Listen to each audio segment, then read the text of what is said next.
किसी इंसान के दिल में ईमान और हसद इकट्ठे नहीं रह सकते।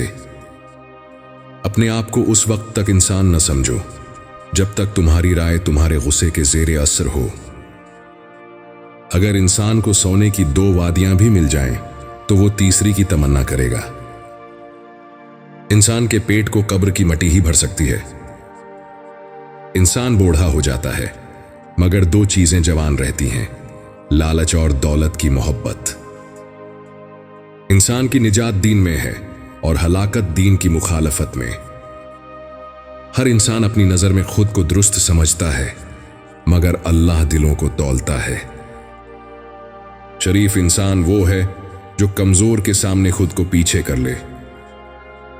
ए इंसान, अल्लाह ने तुझे अपने लिए पैदा किया और तो दूसरों का होना चाहता है।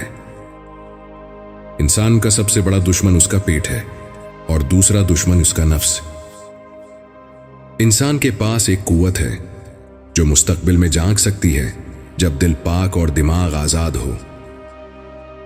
इंसान अमाल में आजाद है, मगर उसकी आजादी लामहदूद नहीं। जो इंसान ये समझता है कि वो कल जरूर जिंदा रहेगा, वो कभी मौत के लिए तैयार नहीं होता। इंसान को हमेशा तकलीफ वाकिफ से पहुंचती है, अजनबी से नहीं। 3 चीजें इंसान को तबाह कर देती हैं: लालच, हसद और गुरूर। हर बच्चे की पैदाइश अल्लाह का यह पैगाम है कि वो अभी इंसान से मायूस नहीं हुआ।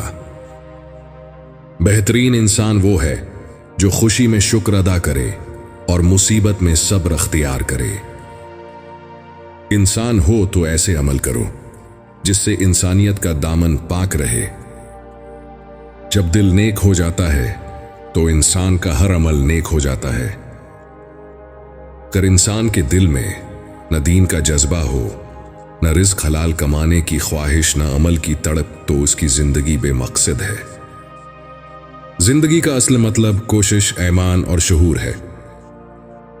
जब इंसान सच्चा और सादिक होता है तो नेकी करने से पहले ही उसके दिल में लज्जत महसूस होती है।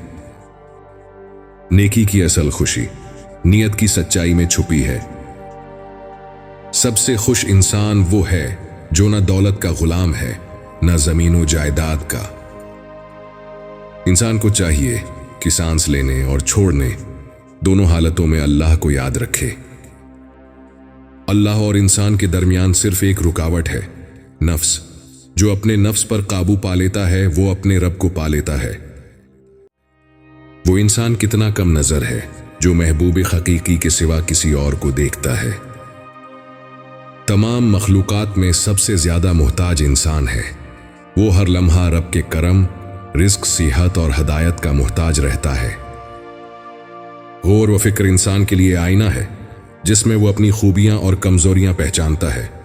जो सोचता है वही संवरता है।